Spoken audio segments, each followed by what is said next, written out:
Public Elections Committee. We've got a quorum, so let's do it. First off, resolution RS 2022-1879 Sworn Sledge recognizes Hani Mukhtar. Thank you. Please correct my pronunciations throughout this meeting, everybody, so we can get it right by the time we're in the big room. Recognizes Hani Mukhtar as the 2022 Landon Donovan Major League Soccer MVP. We have a letter to prove. Any discussion? All in favor? Aye. Opposed? Super excited about that. RS 2022-1880 Styles recognizes the 30th anniversary of Siloam Health. Councilmember Styles is not here. We'll come back to it. RS 2022-1881 Withers, Benedict Young, and others recognizes November 20th, 2022 as Transgender Day of Remembrance in Nashville and Davidson County. And I'll sign on because Councilmember Withers is in another committee. Sorry, did you? I appreciate it. All right, any discussion? All in favor? Aye. Great. Thank you, everyone. Bye, thanks for your minutes. Late items. We have a late resolution. Council members Hauser, Roten, Welsh, and others approves a grant contract between Metro Government and Salvation Army to provide temporary gap housing. Which sponsor would like to? Is there a sponsor that would like to speak on this, or the administration on that? Oh, hi. We've got administration here too. Okay. They could probably give it more detail than I.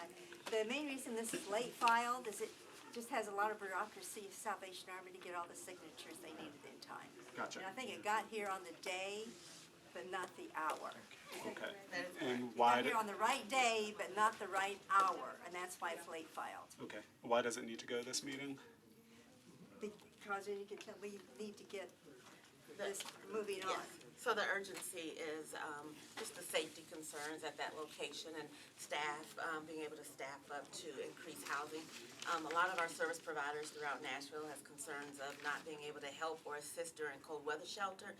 So it's vital that we get more people, unsheltered people, into housing to offer some relief into that system.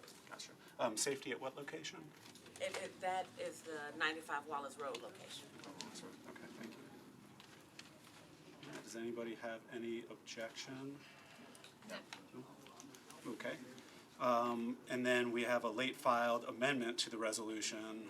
Councilmember Welsh. Yes, it was late filed because the resolution was late filed. That makes sense. Anybody have an issue with the late filed nature of this? No. And is the administration good with this amendment? I'll defer to Ms. Galvin, but I believe we're okay. Great. Thank you very much. Okay. Do you need to vote? No. Nobody has an objection. I asked that already. You're good. Okay, bills on second reading. BL 2022-1528 Sepulveda, Tomb, Styles, and others amends Title II, Title VI, and Title VII of the Metro Code to amend the membership of various boards and commissions. Councilmember Sepulveda. Yes, thank you, Chair. I am going to be deferring this legislation by one meeting, just because I am working with the administration on an amendment. Great, thanks. All right. Motion on the deferral. So moved. Second. All in favor? Aye. Opposed? Great. Thank you. Okay, I believe we are on to elections and confirmations. Starting with the Board of Health appointment of Dr. Adriana Bielostowski. Bielostowski. 99%. Sorry, for a term expiring on November 1st, 2027. Doctor, would you mind introducing yourself and talking a little bit about your interest serving on this board? So I'm Adriana Bielostowski. I've been here in Nashville around 18 years. I've worked with primary Latino families of underserved population at the Vanderbilt Clinic. I think my voice is going to be, my interest is actually the health of Nashville, the health of the kids, specifically underserved population, and my connection with the Latino community. Great. Thank you. Any questions? I just have a question for Dr. Wright, of who the doctor would be replacing on the board. This is actually an addition Okay. to our board after the change in the charter. The charter amendments allowed a seventh member to our board, which is a benefit because we actually have one extra person that will be on. Instead of 6, it will be a 7-member board. And the quorum stays the same. Plus, we get more input from the community, which is good. When does your term for the Public Library Board expire?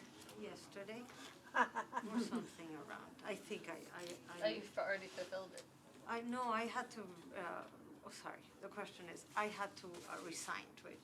Right, so when does that term, when would it have expired? It would have expired in 4 years or so. Oh, wow.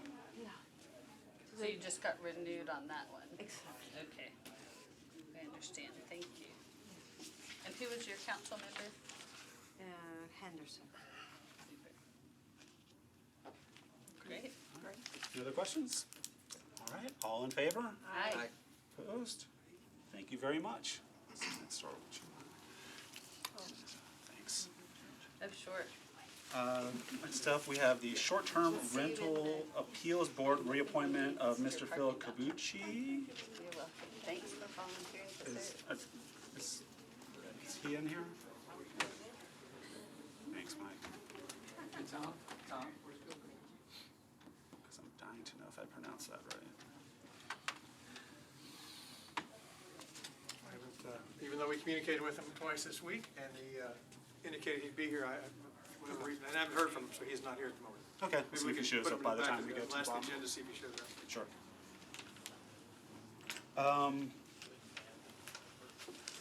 Yeah, could somebody text Councilmember Stiles too? Yep. Okay. Next up, we have the Transportation Licensing Commission reappointment of Mr. Patrick McNally for a term ending on October 10th, 2024. Hi, how are you? Hi, I'm all right. Would you mind talking a little bit about your time on the board?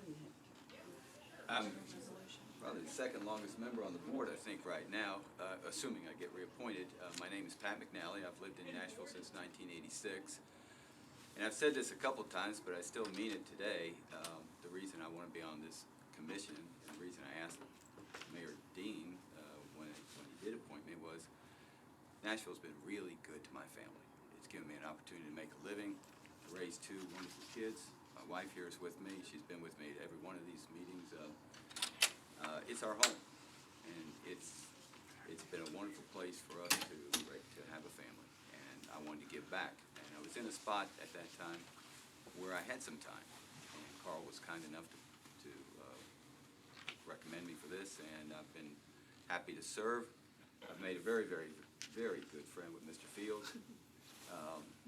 And what I love is to have seen the transition of the Transportation Licensing Commission.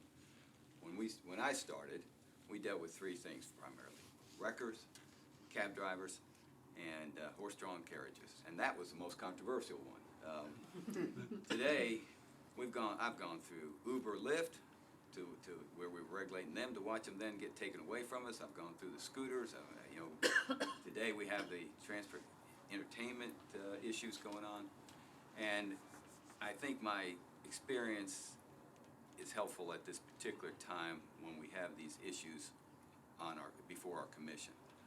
We're really challenged to balance between those who work and live downtown and folks who understandably want to make money serving the tourists who want to visit our town. And we want them coming in too. So I just think it actually puts chills down my spine right now as I'm speaking about it, because it's an exciting time to be on the commission. I'd like an opportunity to be on another 2 years. Thank you. I can vouch for him. I'll let that help, I've known him for years as an attorney. He does a good job. And he went to the University of Tennessee. That's right. Go It's Bucs. okay. I can support him anyway. All right. Any questions? All right. Thrilled to have your experience. Thanks for reopening. Yes, thank All you in so favor? much. Aye. Opposed? Thank you so much. Now we have, got we have 2 reappointments together. Okay, let's do the other reappointment. Transportation Licensing Commission reappointment of Ms. Carol Westlake for a term expiring on October 10th, 2024. After. Hi. Hi. Would you mind talking a little bit about your time? Yeah, be happy to do that. So I have been in Nashville since 1982. For the last 30-plus years, I've been the director of a not-for-profit called the Tennessee Disability Coalition. So sort of, Billy says my niche is accessibility. You know, the needs surveys that are taken for people with disabilities always put transportation at the top of the list in a whole variety of ways. And so that's public transportation, but it is also taxis. And I think what got really interested in our community a number of years ago was scooters. It became a real problem for access on sidewalks and getting into buildings when scooters were all around places. And so I really wanted to be able to represent the disability community on this commission. I filled an unexpired term, so it's been a little short of 2 years, I think. And I didn't think I'd be talking about transportation improvement. But I have started asking them whether they have lifts on their party buses, so. Nice. Could be a thing. Absolutely. Anyway, so that's my story. Thank you. Any questions? Great. All right. All in favor? Aye. Great. Thank you so much. Now we have 2 new appointments, Mr. Keith Pyle and Mr. Trey Relaford for terms expiring October 10th, 2024. Mr. Pyle? Yes. Hi. Would you mind introducing yourself and talking a little bit about your interest in serving? Not at all. My name's Keith Pyle. I'm a resident of Nashville, obviously. I've been in Nashville as a resident since 19. However, I grew up in Williams County. My family did, and I have benefited from the pleasure of working for Metro in my business, Bell Construction, for 30-plus years. And as I ending my career, it's time for me to give back, and this is a way that I think I can do that. Great. Perfect. Thank you. And Mr. Pyle? Relaford. Wilford. Relaford. Relaford. All good. Mr. Relaford. Everybody, my name is Trey Relaford. I'm an attorney for Polsinelli here in the city where I'm a shareholder in commercial litigation. I've been in Nashville permanently since January 2019 and at different stints before when I clerked for the Tennessee Supreme Court and then interned for the DA's office. And each time I've come back to Nashville, you can just see the city growing up and sprouting and the energy, and it's very palpable. I work downtown in the Truist building and right across the street from 5th and Broadway, so the transportainment industry is near and dear to my heart as well as near and dear to my ears. And so in terms of my interest in serving on this committee, I just really want to give back to my community. Nashville's been very good to me, you know, making a lot of money, raising my family, everything's going great, and as a part of that, community services is really one of the things that needs to be on the forefront of everybody's mind as we continue to grow the city and make it just good for everyone. And so that's why I'm here, and so I'm honored to serve. Great. Thank you. Any questions for Mr. Relaford or Mr. Relaford? Just kidding. Mr. Relaford or Mr. Pyle? I'll vouch for him too. He lives in my district. Okay. He's another lawyer. They'll work well together. Y'all work well together. That's saying a lot. I have a question yes. for Mr. Powell. What'd you get your degree in at Murray? Excuse me? At Murray State, what did you get your degree in? Building science. Oh, okay. I Yes. went there too, so. Oh, did you? Gotcha. Racer. Racers. Mr. Elliford, what do you teach at Vanderbilt? So I am now a adjunct professor of professional responsibility. Prior to this upcoming spring semester, I taught pretrial litigation at Vanderbilt, and so it was a lot of fun. A lot of really smart kids make me better. Yeah, well, I mean, you're pretty smart yourself with your magna cum laude, your preventive distinction. That's impressive. Thank you. Thanks for being willing to serve. Of course. Yes, thank you all. Any other questions? All right. Voting on the appointment of Mr. Pyle and Mr. Relaford. All in favor? Aye. Anyone opposed? Great. See why I'm proud of my commission. Yeah, you've got a great commission. Good recruits. Got a commission. Right. Great leadership too. Yes. Oh, okay. Thank you. Short-term rental appeals board reappointment of Mr. Phil Cabucci for a term expiring on August 10th, 2026. There you sorry. Hi. Would you mind talking a little bit about your time on the board and Sure. what you see coming? So I'm an OG. It was a new board a couple years ago when I started. And over the last 2 years, we've had really interesting time deciphering not only the law, but then also how it applies to residents and neighborhoods throughout Davidson County. And so it's been a joy to serve on the board over the last couple of years, and I look forward to continuing. Great, thank you. Any questions for Mr. Kabushi? I'll just state for the viewing audience, OG original. Not everyone knows. My parents would have to ask me. I don't know. All in favor? Aye. Any opposed? All right, thank you. On to interviews of the Community Oversight Board nominees for an election to fill one vacancy for a term expiring January 31st, 2024. This vacancy is to be filled by a community organization, nomination, or private petition. And we will just be interviewing to make sure both candidates are qualified, not voting on, not picking anyone. We're letting the body know that the candidates are qualified. So first up, Mr. James Turner. Sir. Hi. Good, how are you? Wonderful. Good. Would you mind talking a little bit about your interest and your views on the COB? COB. Well, I'm a native Nashvilleian, born and raised here in Edgehill, and so I pastor there as well in that particular area, New Hope Baptist Church currently. Bulk of my career has been working with young people, specifically young black men, from juvenile court as a probation officer, and then on to work with many nonprofits in helping our population, at-risk young men and women, not get involved in the system. Former past vice president and president of IMF, Interdenominational Ministers Fellowship. During that time, I stood with the victims, just like I did even in the work, working with young people. Even helped to, during that term, even to try to push and form the oversight board. And so I now get the opportunity to hopefully serve to continue the relationship. And I say native Nashvilleian, that I built relationships with a lot of people across the city and surrounding counties, but specifically in the city. And so on both nonprofit, grassroots, work alongside community people on all around the city. And so I kind of built that network and built that relationship.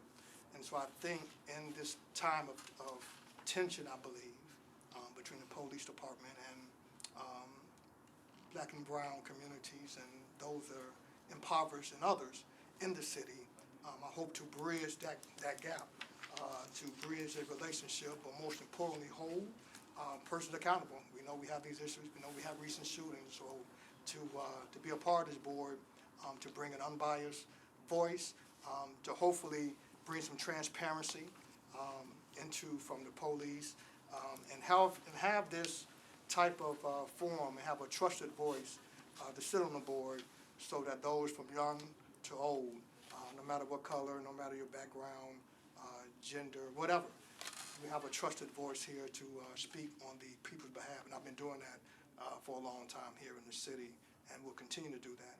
And so I look forward to serving if selected, if voted upon to do that. So that's a little bit, hopefully, and entertain any questions you have. Is there anything that you think the COB is getting right, is getting wrong, should be doing, shouldn't be doing? I have to get involved first. I think that the first thing we have to have is cooperation from I believe, the police, and have to bring that particular from the leadership of the police department, and have some more sit downs, have some more communication. I saw in the beginning that was lacking. No fault of I believe, community oversight board, but I do believe that once that is really ironed out, and once we can have more meetings and more communications, and we see we're not against anyone. We just want to be a voice for the people, and have a place where people can complain of things and hold the police accountable when things happen and hopefully be truthful and give the public a certain trust of this growing city that we say is progressive, that we say is fair, that I've seen through the city have really vouched and moved and progressed around many issues, really tough issues that the nation has not really tackled, but we have.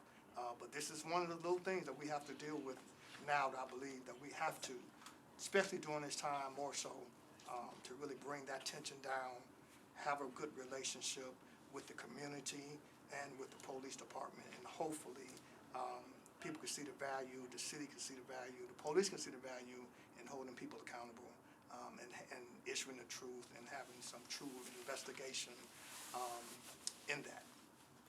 Great, thank you. Any questions? Yeah, so similar question to what Councilman Rosenberg asked, but from the police side, do you see anything that the Metro Nashville Police Department is doing well or could improve upon? I mean, I believe, again, not from outside looking in, again, we have to have more communication, more relationship, more community building. I believe if the police can put a more effort into being a community policing system and being more transparent about what's going on and hold people accountable and saying that we're going from the leadership, we're going to hold those things, persons that make mistakes, persons that might be out of conduct or misconduct, that we're holding these accountable and show that they are. I think you might see the tension go down in the city. But until that happens, until there's communication, until there is true community policing that's been shown across in various urban cities across the nation, that it can be done. And there was a time when I was growing up, you had police basketball, police football, flag football. That's the type of community policing. So when the police come into a community, no matter how impoverished or how rich it is, there's a good feeling that there's going to be some unbiased, there's a good feeling that I'm going to be treated with respect. There's going to be a feeling that is going to be some professionalism. And so even I, in how I dress, when I go to Green Hills, when I go to certain parts of the city, I still have a feeling or a fear of the police when they ride behind me, when I pass them. And so if I feel that way, imagine what the young people who I try to minister to, who I try to work with and mentor feel, and the countless those that are my complexion and brown, and others feel. And so I'm just trying to ease that, and I want to be a part to ease that in our city as we grow, but we got to grow in this area as well. Did you run for state representative? I did, Okay, I remember absolutely. that, yeah. Yeah. Good to see you again. I have a question. Thanks for your willingness to serve. The program to put mental health professionals together with police officers answering those certain calls that are mental health crisis related, how do you feel about that program, and where does that fit in terms of your philosophy of policing and how it relates to COB and oversight? Absolutely. I think it has to be something that have to, again, truly see and evaluate. I'm glad that Sheriff Darren Hall led the charge in doing that. And that's a whole nother, I would say should have been something that should have been led from the police, not the Sheriff Department. But it's here, but I'm glad that he took that step to try to bring mental health into the picture as it comes to arresting, as it comes to policing. I have to see more of it. I have to see it work. There were, again, recent incidents that if it was used properly, I guess we have to look at more models. And so, yes, I would like to see more of that. The city built a building of mental health right beside the precinct, so hopefully it will be more utilized in crisis situations, in situations when we know this person has a mental illness. And I think that goes back to training. Again, that goes back to, I believe, looking at other models who have done it to see what are the policies. How can we police someone that has a mental health instance or situation, even in crisis situations? How can we do that? we've seen it done before around the nation. Let's hope we can kind of live that out. But yes, I would love to work with that, see that go through, and see us be a model for using mental health in policing. Thank you. Any other questions? All right. Voting on whether Mr. Turner meets the qualifications under the charter. All who agree? Aye. Any disagree? Great. Thank you very much. Next door. And here's your parking pass, but don't leave yet. Next up, Ms. Lydia Youssef. I'm sorry? She is withdrawing her nomination. Oh, okay. Well, that makes tonight very easy. Okay.